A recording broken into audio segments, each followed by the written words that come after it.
सत्यव्रतं सत्यपरं त्रिसत्यं सत्यस्य योनिनिहितं च सत्ये सत्य स सत्यमृतनेत्र सत्य सत्यात्मकं त्वं शरणं प्रपन्ना। हरे कृष्ण कृष्ण कृष्ण हरे हरे, हरे राम राम राम हरे हरे। सर्वप्रथम अस्मदीय गुरुपाद पद्म नितलीला प्रविष्टों विष्णुपादष्टोत्र शतश्री श्री श्रीमद्भक्ति वेदांत पूज्यपाद श्री गुरुदेव नारायण गोस्वामी गुरु महाराज के चरण कमल में अनंत कोटि साष्टांग दंडवत प्रणाम करते हुए अहेतु कृपा प्रार्थना करते हुए हम लोग श्री शिल गुरु महाराज जी की चरण कमल में आश्रय होकर एवं श्री शिल रघुनाथ दास गोस्वामी जी के चरण कमल, श्री रूप गोस्वामी सनातन गोस्वामी जी के चरण कमल में आश्रय होकर श्री मन शिक्षा चतुर्थ श्लोक को श्रवण करेंगे। भगवान का पवित्रमयी कथाओं को पूरा सुनने की प्रयास कीजिए। श्रवण करने से मंगल की उदय होगा। श्रवण मंगलम, भगवान के अत्यंत प्रिय यदि कोई है तो गोपियां हैं। स्वयं गोपियां गोपी गीत में कहती हैं, तब कथामृतम तप्त जीवनम कविविरीडितम कल्मषापहम। भगवान का पवित्रमयी कथा श्रवण करने से हम लोग का जीवन का समस्त क्लेश दूर हो जाएगा। समस्त प्रकार का क्लेश, ऐसा कोई क्लेश रहेगा ही नहीं। रास पंचाध्याय में तो यहाँ तक कहा है, इसी क्लेश को लेकर के यहाँ तक बड़े बड़े कैंसर से कैंसर बीमारी भी खत्म हो जाता है रास पंचाध्याय श्रवण करने से, भगवान का पवित्रमयी कथा श्रवण करने से। बड़े से बड़े दुर्घटना टल जाती है, बड़े से बड़े परेशानियां टल जाती है और भगवान स्वयं चतुर्पार्श्वे चारों तरफ अपना सुदर्शन चक्र से प्रोटेक्शन करते हैं, सबको, सबका रक्षा करते हैं। इसलिए श्रवण मंगलम, श्रवण करने से मंगल का उदय होगा। फिर क्लेश समाप्त हो जाएगा, पाप नष्ट हो जाएगा, अपराध नष्ट हो जाएगा, पाप का बीज नष्ट हो जाएगा, प्रारब्ध अप्रारब्ध समस्त प्रकार का दोष नष्ट हो जाएगा। इसलिए कथाओं को बार बार श्रवण करना चाहिए। हमारा जीवन में जो भी कमी है भगवान पूरा कर देते हैं कथा श्रवण से, क्योंकि कथा का माध्यम से ही भगवान स्वयं आकर के हृदय में विराजमान होते हैं। इसलिए रोज नित्य प्रतिदिन कथा को श्रवण कीजिए, ध्यान पूर्वक श्रवण कीजिए। हमारे भक्ति विनोद ठाकुर जी कहते हैं कि गाये गौरा मधुर स्वरे, हरे कृष्ण कृष्ण कृष्ण हरे हरे, हरे राम राम राम हरे हरे। गाये गौरा मधुर स्वरे, गृहे थाको बने थाको, सदा हरि बोले डाको, सुखे दुखे भूलो ना को, बदने हरि नाम करो रे। चाहे गृह में रहो चाहे वन में रहो, गृह थाको बने थाको, गृह में रहो चाहे वन में रहो, सदा हरि बोले डाको। भगवान का नाम कीर्तन करो, नाम कथा श्रवण करो, सुनो। चाहे सुख आए चाहे दुख आए, सुखे दुखे भूलो ना को। भगवान को मत भूलो, बाकी दुनिया को भूल जाओ, कोई फर्क नहीं पड़ेगा। दुनिया वाले कोई किसी का साथ नहीं देता। आए थे अकेले, जाएंगे अकेले, हाय हाय करके क्या फायदा। जितना समय मिलता है भगवान का नाम में, भगवान का कीर्तन में, भगवान का कथा में, भगवान का सेवा में ही व्यतीत करो। जितना सा समय बचता है, अपना जीवन को ही कल्याण करना चाहिए हम सबको। इसलिए भगवान का कथा श्रवण करने से, भगवान का कथा जैसे ही हमारा हृदय में जाएगा, चेतो दर्पण मार्जनम, चित्त रूपी दर्पण मार्जन कर देगा, पूरा हार्ट क्लीन कर देगा। जितने भी पाप कचड़ा दुर्गंध बैठा हुआ है सब समाप्त हो जाएगा, निर्मल हो जाएगा और हमारा जीवन में एक मंगल उदय होगा, सर्वत्र विजय विजय प्राप्त होगा।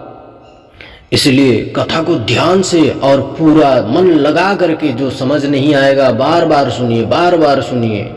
भगवान प्रसन्न हो जाते हैं बार बार सुनने से, स्वयं भगवान हृदय में विराजमान होते हैं।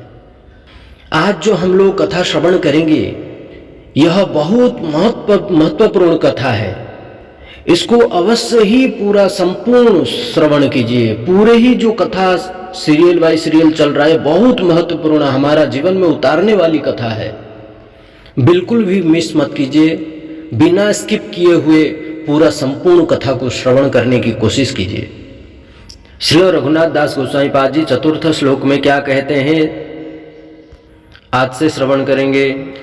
असद वार्ता वेश्या विसृज मति सर्वस्व हरणि कथा मुक्ते व्याघ्र्याः न शृणु किल सर्वात्मगीलनः गिलनिः अपि त्यक्त्वा लक्ष्मीपतिरतिमितो व्योमनयनिम् ब्रजे राधा कृष्णौ स्वरितमणिदौ त्वं भज कृष्णः त्वं भज मनः। इस श्लोक में श्री रघुनाथ दास गोस्वामी पाद जी कह रहे हैं कि हे मेरे प्यारे भैया मन, विशुद्ध मति रूप सर्वस्व धन का हरण करने वाली असद वार्ता रूपी वेश्या का और संपूर्ण रूप से आत्मसत्ता तक को निगल देने वाली मुक्ति कथा रूपी बाघिनी का सर्व प्रकार से निश्चित रूप से त्याग करो, अपितु वैकुंठ गतिदायिनी श्री लक्ष्मीपति श्री श्रीमन नारायण भगवान श्री कृष्ण लक्ष्मीपति श्री नारायण विषयी रति का भी परित्याग कर स्वरतिद अर्थात निजस्व रति रूप मणि प्रदान करने वाले श्री श्री राधा कृष्ण का ही एकमात्र ब्रजवास पूर्वक भजन करो। हे मन, ब्रज में वास है, ठीक है, ब्रज में वास है तो सब कुछ त्याग करके केवल भगवान का भजन करना चाहिए। भजन करो। और यदि ब्रज में वास नहीं है, मन में ही अपना हृदय में ही ब्रज को निवास करके मन में सदा सर्वदा ब्रज का ब्रजमंडल 84 कोष का चिंतन करते हुए ब्रज में भगवान कैसे माखन चोरी किए हैं, किस प्रकार गौचरान लीला किए हैं, किस प्रकार रास लीला किए हैं, अघासुर को कैसे मारे हैं, पुतना का वध कैसे किए हैं, बकासुर को कैसे मारे हैं, कैसी दैत्यों को कैसे वध किए हैं, राधा कुंड को कैसे प्रकट किए हैं, श्याम कुंड को कैसे प्रकट किए हैं, श्री गिरिराज महाराज जी को कैसे धारण किए हैं। नाना प्रकार के भगवान का बहुत मधुराधि मधुर लीलाओं का स्मरण करते हुए अपना मन में वृंदावन को बैठाओ, वृंदावन को वास कराओ मन में, और वास कराते हुए नित्य निरंतर भगवान का कथा का श्रवण करो और भगवान का नाम का जप करो, तब भी वृंदावन वास ही माना जाएगा, श्री ब्रजमंडल में वास किया हुआ बोल करके माना जाएगा। भले इस जगत में कोई लोग माने चाहे ना माने, ऊपर में भगवान का लिस्ट में लिखा जाता है। इसलिए मन को कहना चाहिए, हे मन, तुम अपना मति को विशुद्ध बनाकर केवल राधा कृष्ण का भजन करो, ब्रज में वास करते हुए। बाकी असद वार्ता, वेश्यावृत्ति, छल कपट आदि समस्त प्रकार का पापाचरण बुद्धियों को त्याग करके, सब प्रकार से सर्व प्रकार से अधर्म को परित्याग करके धर्म में प्रतिष्ठित होकर, भक्ति में प्रतिष्ठित होकर ब्रज में वास करते हुए, मन से हो चाहे तन से हो। तन से वास करना जैसे हम लोग अभी ब्रज में वास करते हैं, मन से वास करना ब्रज में वास नहीं हो पा रहा है, बाहर में रह करके भी ब्रज को मन में ले आना, जैसे अभी हमने बताया। यह हम नहीं बता रहे हैं, रघुनाथ दास गोस्वामी पाद जी बता रहे हैं। करते हुए राधा कृष्ण का ही भजन करो। इस चौथे श्लोक में प्रेम प्राप्ति के बाधक तत्व का निर्देश किया गया है। प्रेम प्राप्ति के लिए क्या क्या बाधक है, क्या बाधा उत्पन्न होता है, कौन हमें भक्ति प्राप्ति करने नहीं देता है, भजन करने क्यों नहीं देता है, कौन नहीं देता है, भजन में बाधक कौन है, क्या है, भक्ति का बाधक कौन है, भक्ति में प्रेम प्राप्ति का बाधक कौन है, कौन बाधा उत्पन्न कर रहा है, उस तत्व का वर्णन किया गया है, निर्देश किया गया है। एक एक पद में हम लोग श्रवण करेंगे। पहला पद में कह रहे हैं, मति सर्वस्व हरिणी असद्वार्ता रूपी वेश्या। यह प्रथम पद है। जिस प्रकार वेश्या लंपट व्यक्ति का जथा सर्वस्व अपहरण कर लेती है, जैसे इसका उदाहरण भागवत श्रीमद् भागवत महापुराण में आती है। धुंधकारी का सर्वस्व हरण कर लिए तीनों वेश्या ने। बाप को भी घर से निकाल दिए, माता को मार दिए, अंतिम में वेश्या लोगों ने क्या किए, सर्व संपत्तियों को अपने नाम में करा करके धुंधकारी को भी मार के फेंक दिए, प्रेत योनि में चले गया बेचारा। उसका उद्धार करने वाला कोई नहीं था, दर बदर भटकता था यहाँ से वहाँ। फिर गोकर्ण, उसका बड़ा वाला भाई जो है गोकर्ण, महाज्ञानी पंडितों साक्षात भगवत स्वरूप है, भगवान के स्वरूप है गोकर्ण। फिर भागवत सप्ताह किए, तब जाकर सप्तगांठ टूटा, फिर दिव्य स्वरूप लेकर वैकुंठ प्राप्त हुए। तो ऐसे वेश्या क्या करता, सर्वस्व हरण कर लेती है। असत वार्ता, अर्थात असत वार्ता भी उसी प्रकार जीव का जो सतबुद्धि है, यह असत वार्ता भी जीव का सतबुद्धि की सर्वस्व हरण अपहरण कर लेती है। जीव का जो मति है, ये मति को हरण कर लेती है। इनकी जो सद्बुद्धि है, सद्बुद्धि रूपी सर्वस्व हरण कर लेती है असत वार्ता। इसलिए असत्संग नहीं करना चाहिए, सत्संग करना चाहिए। असत्संग ही अधर्म है, सत्संग ही धर्म है। सत्संग अर्थात साधु संग, साधु संग सर्वशास्त्र कहे, लह मात्र साधु संग सर्व सिद्धि है।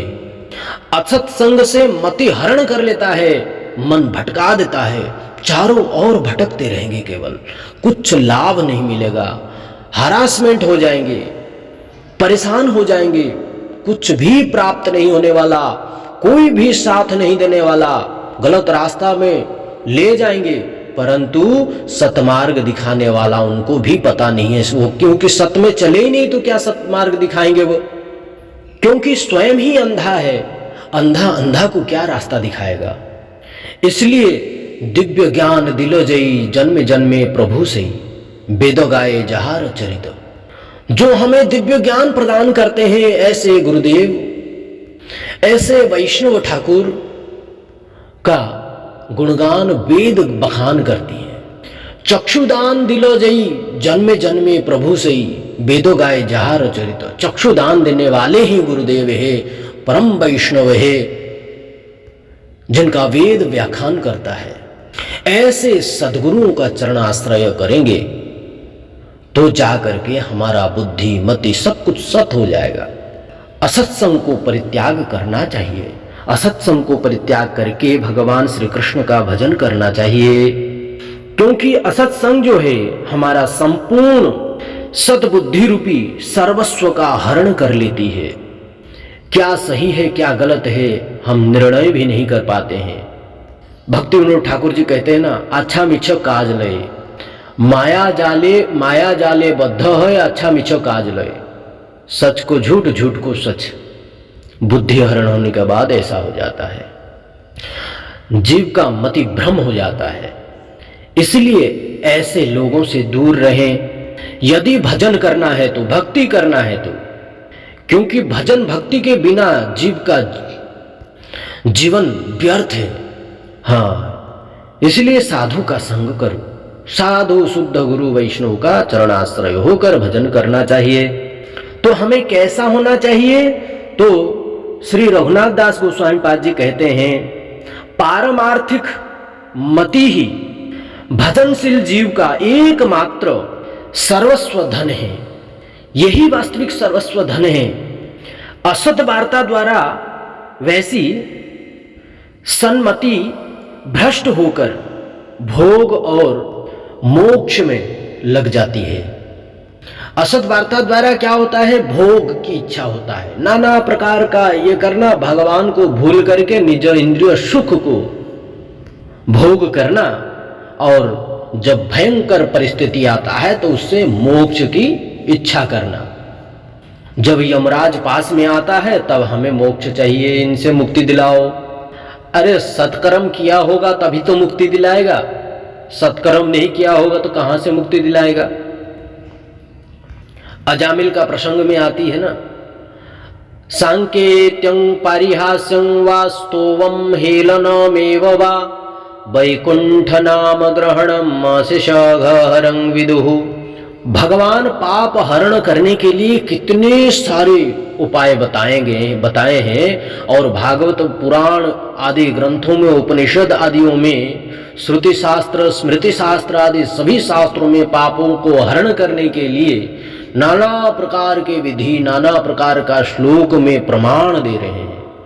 सांकेत्यं संकट में, परिहासं परिहास में, स्तोभ में हेला पूर्वक खेलते कूदते हुए, वैकुंठ नाम ग्रहणम, भगवान वैकुंठेश्वर भगवान श्री कृष्ण का यदि नाम कोई ग्रहण कर लेता है, माशिषाघहरं विदुः, उसको संशय करने की जरूरत नहीं है। अघहरम, अघ मतलब पाप हरण हो जाता है, उसका संपूर्ण उसका जीवन का पाप नष्ट हो जाता है, हरण हो जाता है। जैसे सूर्य उदय होने से अंधकार दूर हो जाता है, अखंड अग्नियों में लकड़ी डालने से जैसे लकड़ियों को भस्म कर देती है अग्नि, ऐसे ही भगवान का नाम चाहे कैसे भी लो पापों को हरण कर देता है, पापों को हरण करने वाला होता है और हृदय में भक्ति प्रदान करने वाली होती है। परंतु असत नहीं, भोग नहीं, मोक्ष नहीं, ये सब हमको विपद में डालने वाला है। ये सब विपद है हम लोग के लिए, हम लोग के लिए ये सब विपद है।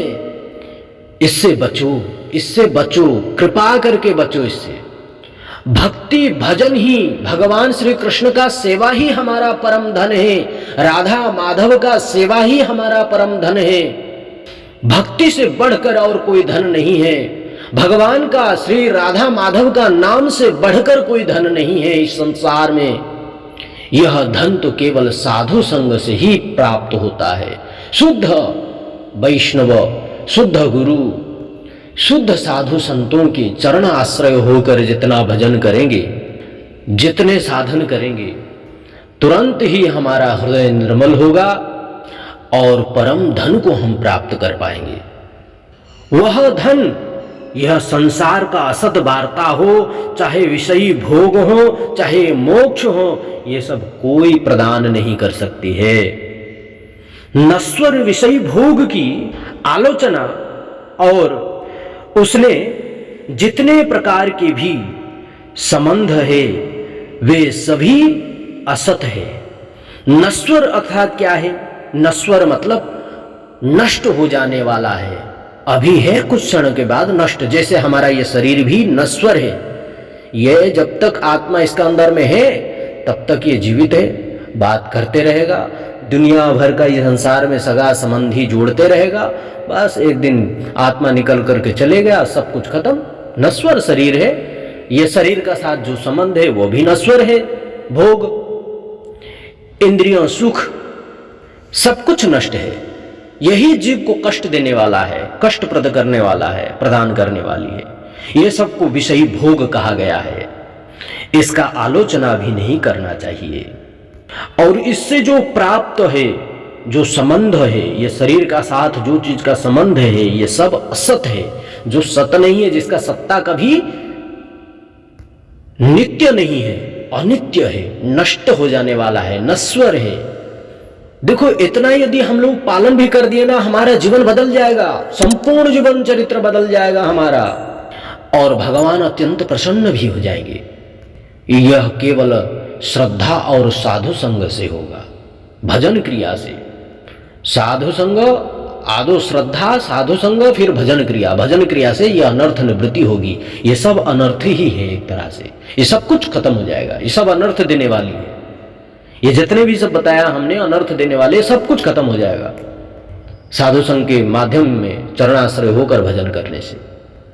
क्षुद्र क्षुद्र अर्थों को प्रदान करने वाले शास्त्र की आलोचना, अर्थ पिपासा, स्त्री संग, स्त्री संगियों का संग, गृहस्थ वैष्णवों का विवाहित पत्नी में स्वार्थ पर आसक्ति तथा गृही या गृह त्यागी व्यक्तियों का कामिनी बुद्धि से आसक्त होकर हरि कथा आदि के बहाने उनसे संभाषण या संग भी, ये सब को असत संग ही कहा गया है।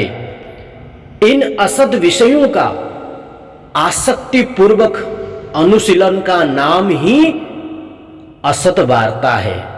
अब आप लोग को असत वार्ता का विषय में समझ में आ गया होगा।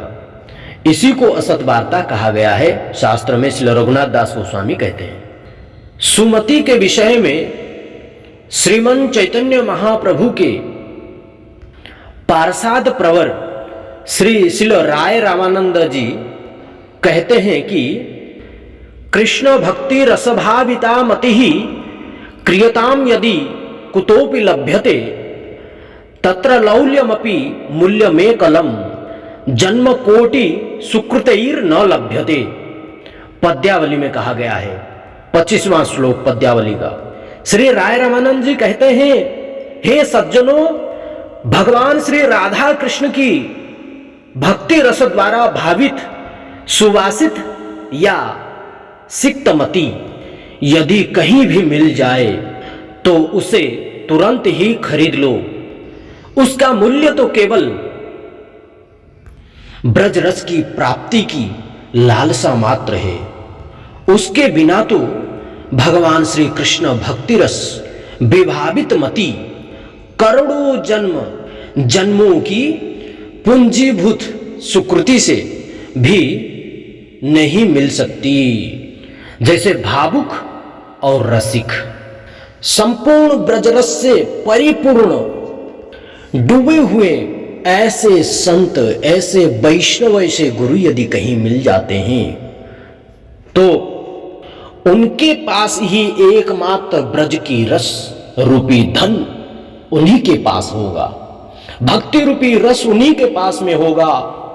यदि कहीं मिल जाए तो उसे तुरंत ही खरीद लो। खरीद लो मतलब कैसे खरीदेंगे? अपने आप को संपूर्ण रूप से शरणागत कर लो, उनका इतना सेवा करो जो उनका मन को ही वशीभूत कर लो।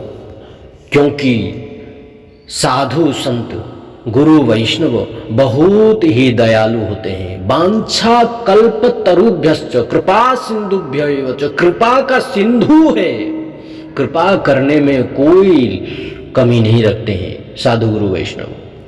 अपार करुणा, भगवान की कृपा होगा नहीं होगा वो थोड़ा सा संदेह है, परंतु गुरु वैष्णव का कृपा होगा नहीं होगा इसमें कोई संदेह नहीं है। गुरु वैष्णव का कृपा अति सहज से हो जाता है। और जहां साधु गुरु वैष्णव का कृपा हुआ, करुणा हुआ, भगवान का अपने आप ही हो जाएगा।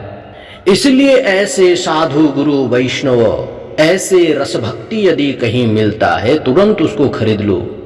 क्योंकि ऐसे साधु गुरु वैष्णव तो ब्रज की जो पूर्ण रस है उन रस तत्वों को ही दिलाने वाले हैं।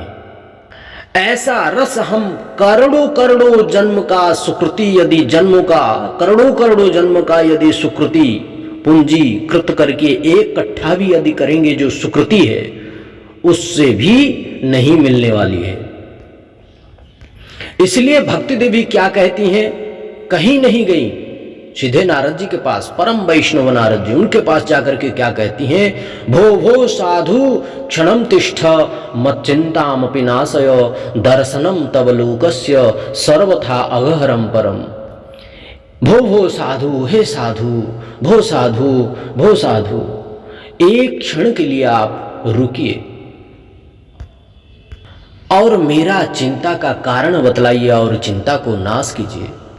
हे महात्मा, आपका दर्शन मात्र से जीवन का समस्त पाप नष्ट हो जाता है। सर्वथा अघहरम परम, अघ मतलब पाप, पाप हरण हो जाता है।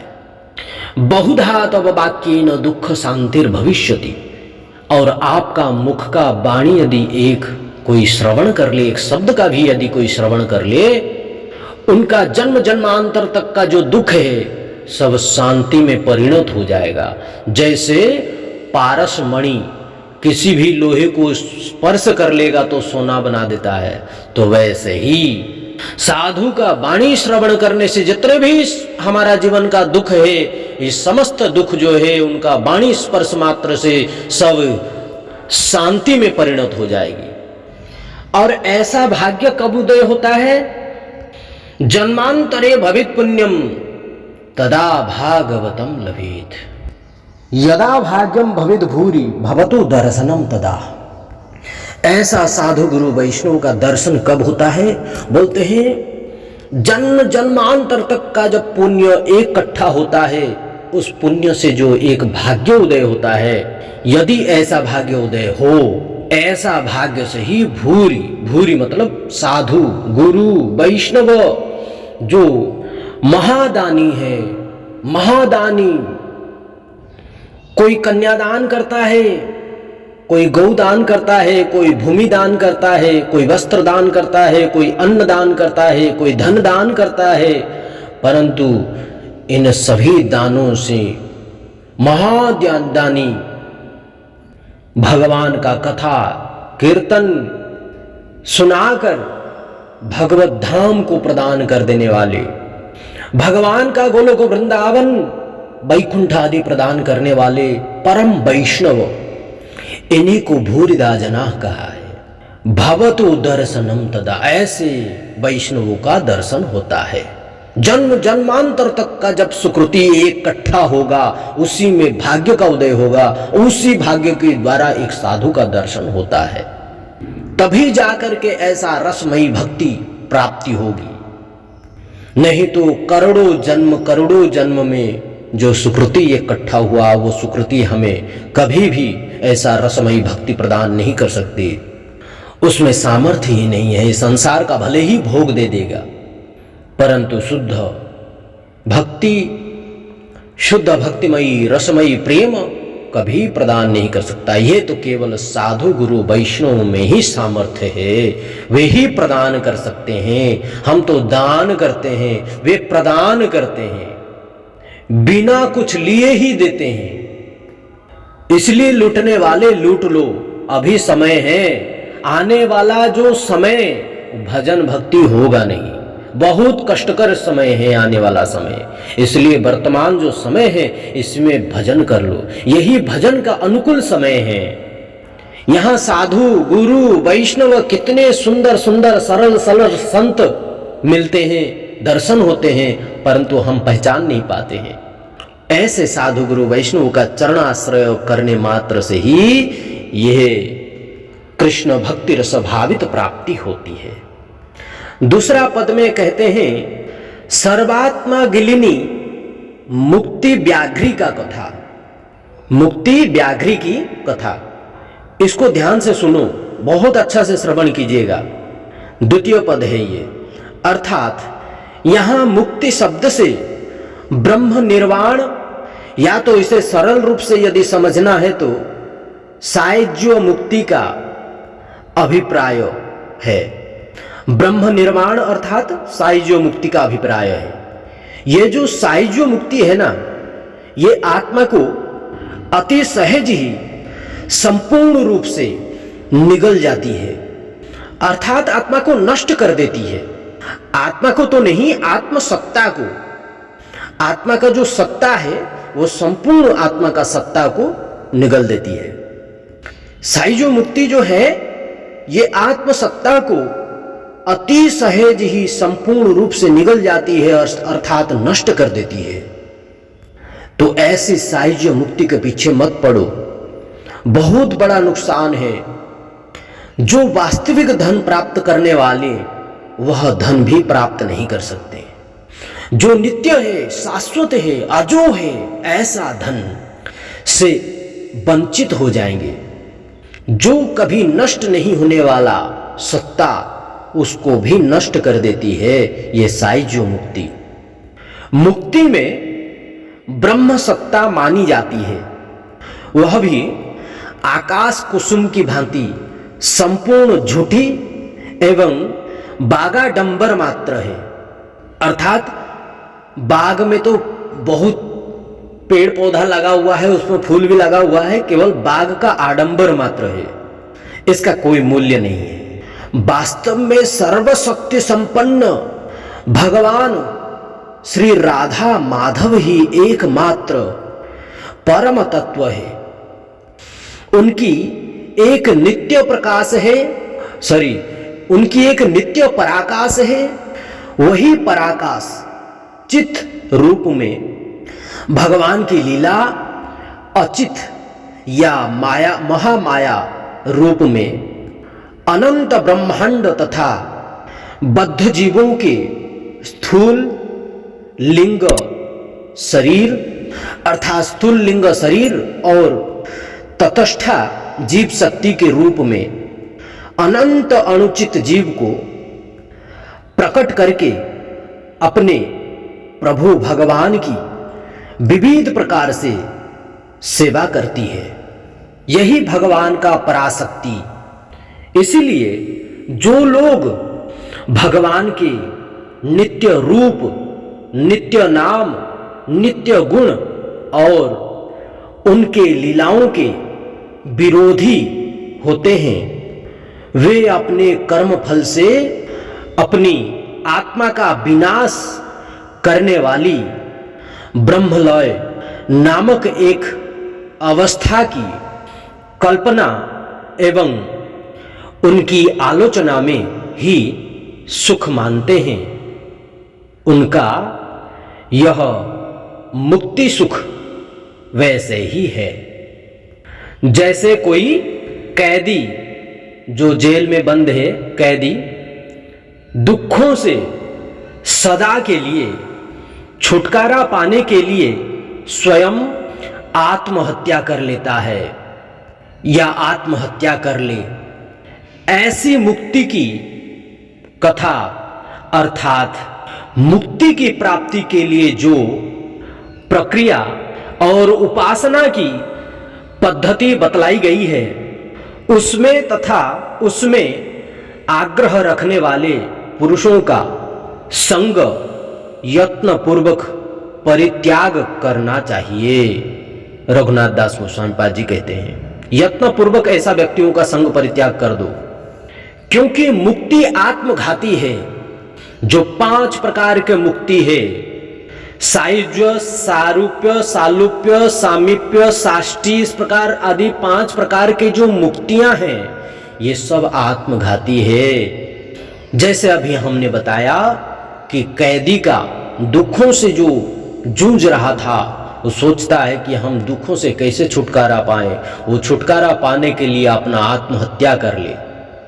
आत्महत्या कर देने से दुखों से छुटकारा पा जाएंगे। ठीक उसी प्रकार ही ये मुक्तियां आत्महत्या कराने वाली है। ऐसे मुक्ति का जो आचरण करने वाले, मुक्ति को ग्रहण करने वाले, ऐसी मुक्तियों का उपासना करने वाला का, पुरुषों का यत्न पूर्वक परित्याग करना चाहिए, क्योंकि ये सब जीवों को भ्रमित करते हैं। वास्तविक मुक्ति के विषय में उनको पता ही नहीं। अगर पता चल जाए तो कभी भी मुक्ति का उपासना नहीं करेंगे या मुक्ति का याचना तक नहीं करेंगे। याचना तो बहुत दूर की, याचना का ग्रहण भी नहीं करेंगे। नरखादक बाघिनी, जिस प्रकार नरखादक बाघिनी मतलब जो बाघिनी जो है नर को खाती है। नर को क्या करती है? बाघ क्या पूजा करती है क्या? न मित्र करती है, बाघ खा जाती है ना नर को, मनुष्य को। इसलिए यहां कहा गया है, रघुनाथ दास गोस्वामी पाद जी कह रहे हैं, नर खादक बाघिनी जिस प्रकार मनुष्यों के शक्ति शक्ति को खा जाती है, शक्तिहीन कर देती है, शक्ति को संपूर्ण खा जाती है। मुक्ति रूपी बाघिनी भी उसी प्रकार आत्मसत्ता को निगल लेती है, खा जाती है। भोले भाले मनुष्य ऐसे मुक्तियों के पीछे में पड़े हुए हैं, उनको पता ही नहीं मुक्ति क्या करने वाली है, मीठी जहर है। अतएव भगवत भक्तों ने, जो भगवान का भक्ति करने वाले भक्तों ने, भगवान के जो भक्त हैं, उन भक्तों ने मुक्ति को आत्म विनाश तुल्य मानते हैं। जो वास्तविक भगवान का जो भक्ति करने वाले हैं भक्त, वे भक्त लोगों इन मुक्तियों को तुच्छ मानते हैं, आत्म विनाश तुल्य मानते हैं।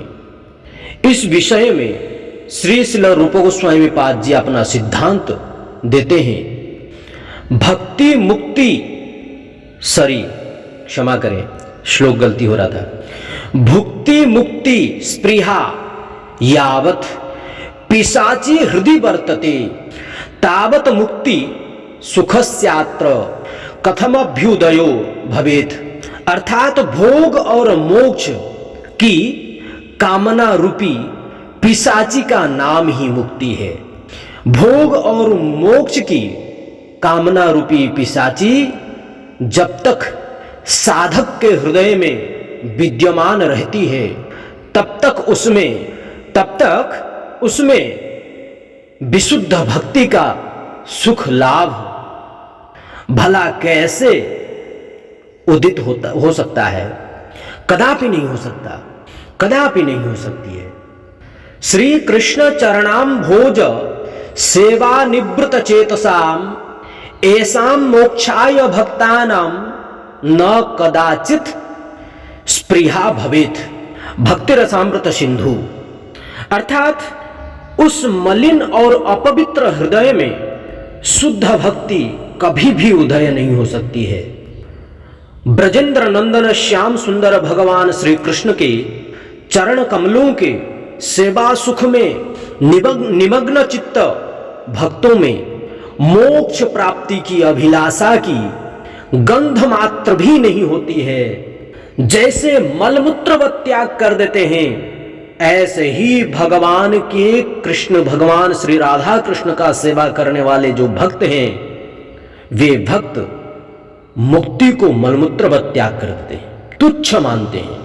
मुक्ति आत्मघाती है। वास्तविक में यदि समझा जाए तब उसको समझ में आएगा, नहीं तो विरोध करने वाले तो विरोध भी कर लेंगे।